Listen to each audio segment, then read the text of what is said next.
Hello, welcome to Legal Essentials, where we talk about matters arising from the perspective of the law. And today we're talking about treatment of gunshot victims, and Nigeria has finally met international standards. Guns, right? The thrill of it. I wonder how it would feel to own a gun. I'm sure it's empowering. It's like a confidence booster and all that stuff. And people use it for self-defense, but some would argue that a knife would work just fine. But the thing is, we both know that guns are way more effective. Long range, short range, you just know you're covered, right? But the thing is, when a trigger is being pulled, right? What comes next is usually the effects, the cost, the consequences of the gunshots. And gunshot generally means like bullets fired from a firearm. They can be fatal, it can lead to wound infection, severe bleeding, and sometimes death if, the victim is not immediately rushed to a hospital for medical attention. So there's this argument that says that, gun violence is like a necessary evil because it's basically, you use guns to protect yourself, right? So gun violence is like that consequences that just naturally follows the use of guns. So on a global scale, we hear a lot of things in the Obodo Yibo people, right? The Obodo Yibo people's realm, right? You hear of like gunshot violence, someone who just go to schools and then they shoot children, and then a lot of these really murky things, drive-bys in restaurants, in random neighborhood, you just like experience shootout and stuff like that. But in Nigeria, the major causes or the major cases where we hear of gunshot violence are through, armed robbery, car clashes, or accidental discharge, so to speak, according to these officers, and then unknown gunmen or ungunned men. However, my point of discussion is not majorly about why or the reason people choose to carry guns, but majorly about the laws surrounding the treatment of gunshot victims in Nigeria. Gunshot victims suffer when it comes to getting emergency treatment because of a misinterpretation of the law. In most hospitals, clinics, right, they would demand like a police clearance or an initial deposit before treatment is being commenced upon. So there are cases where treatment of gunshot victims are being put on hold because they haven't provided a police clearance or a initial deposit. This is the result of a misinterpretation of the law. So the practice of a medical professional basically waiting for a police clearance and an initial deposit before commencing treatment on a gunshot victim is very, very wrong, because the victim's life is supposed to be a priority. So every other thing is supposed to come after you have commenced treatment on this victim. This erroneous practice by the medical personnel have led to the amendment of the Compulsory Treatment and Care for Victims of Gunshot Act 2017. So this amendment is aimed at putting an end to that compulsoriness when it comes to, treating gunshot victims. When they tell you, bring a police clearance or an approval before we commence treatment, or give us initial deposit before we commence treatment on you. It's aimed to put an end to all that. So now a gunshot victim is entitled to treatment without police clearance and without initial deposits. As the Nigerian civil war ended, right, cases of armed robbery increased because, the firearms used during the war, they were not properly retrieved. Some of them were abandoned, and, some people got a hold of these firearms and then they used it to, for robbery operations, basically. In order to curb this, the military government promulgated the Robbery and Firearms Special Provision Decree Number 47 of 1970, now Robbery and Firearms Special Provision Act of 2004. However, there was an issue with the effectiveness of this decree because the robbers would go get shot by the police during their oppressions, and then they would go to the hospital, get treated, and then they would just return to their robbery oppressions. So the government amended the decree in 1986 by inserting a clause. It shall be the duty of any person, hospital, or clinic that admits, treats, or administers any drug to any person suspected of having bullet wounds to immediately report the matter to the police. So this is the provision that led to the serious, erroneous, practice of the medical professionals, of requesting a medical clearance before they commence treatment. I dare to add that there is nothing in that provision that states that,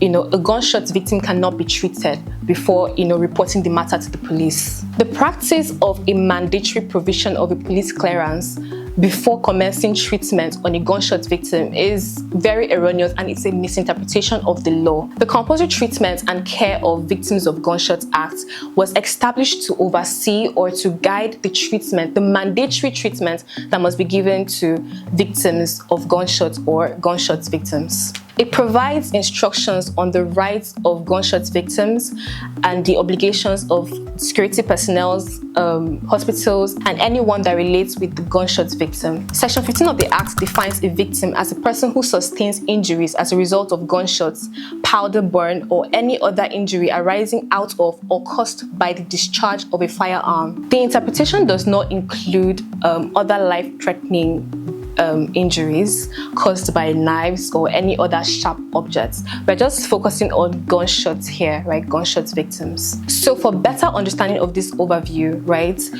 we will be discussing the next part in 5 categories. 1. Rights to treatment of a gunshot victim. 2. Duty to assist gunshot victims.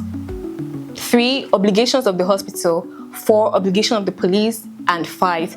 Penalties of non-compliance. Speaking on rights to treatment for gunshot victims, the Act provides that anyone who is a victim of gunshot violence or whatever can be treated without police clearance or initial deposits.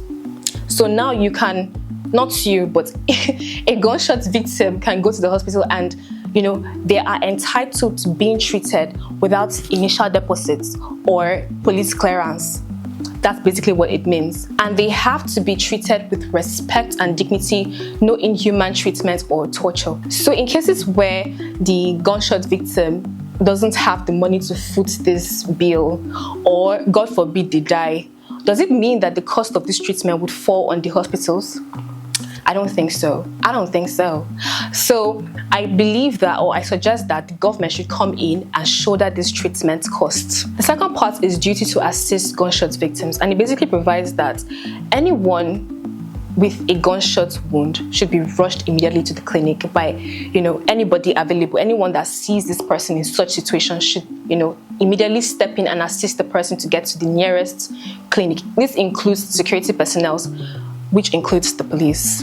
Don't say I said it. And this act also covers, the volunteers. So anyone that volunteers to help a gunshot victim to get medical help is, under this act, covered or shielded from unnecessary interrogations and embarrassing questions. So this was put in place because, when you see somebody in this dilemma and you just say, let me go the other way because I don't want issues with the police.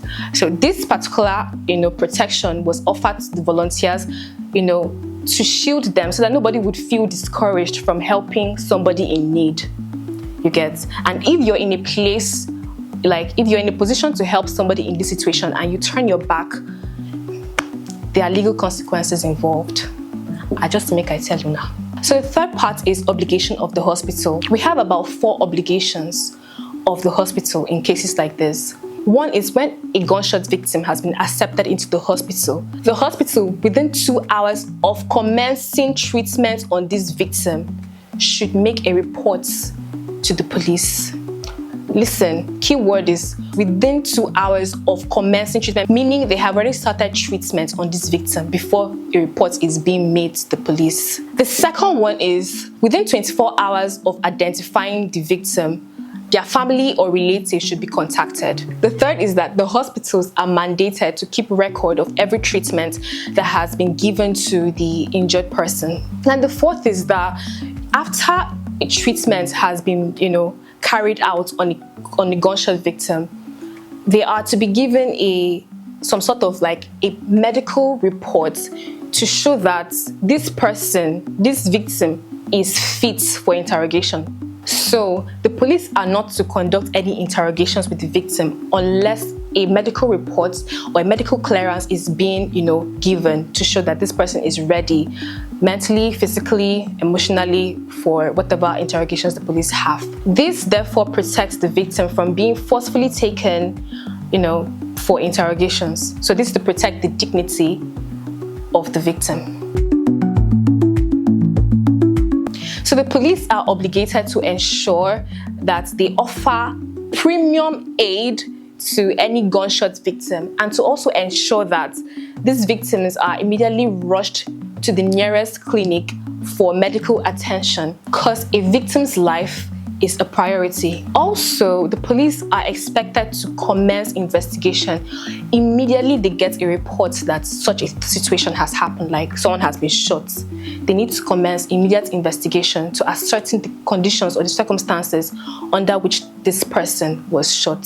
So there is a key point here, right? Investigations should take place after treatment has started.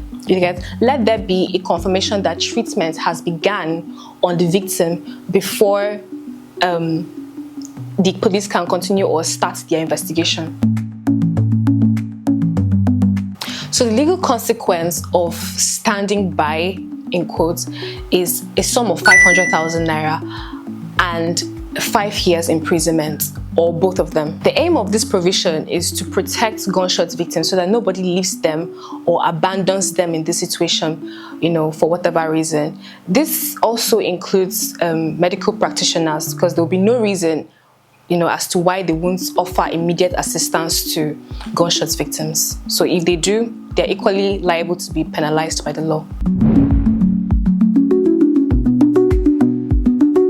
So there are some challenges that might impede the implementation of this act. So I'm going to give suggestions as to how this act can be implemented in its full capacity. So this talks about, the government creating an awareness, like sensitizing people on the rights, gunshot victims have, and the obligations the medical practitioners, and the security personnel are mandated to perform in cases of gunshots, violence, and stuff like that.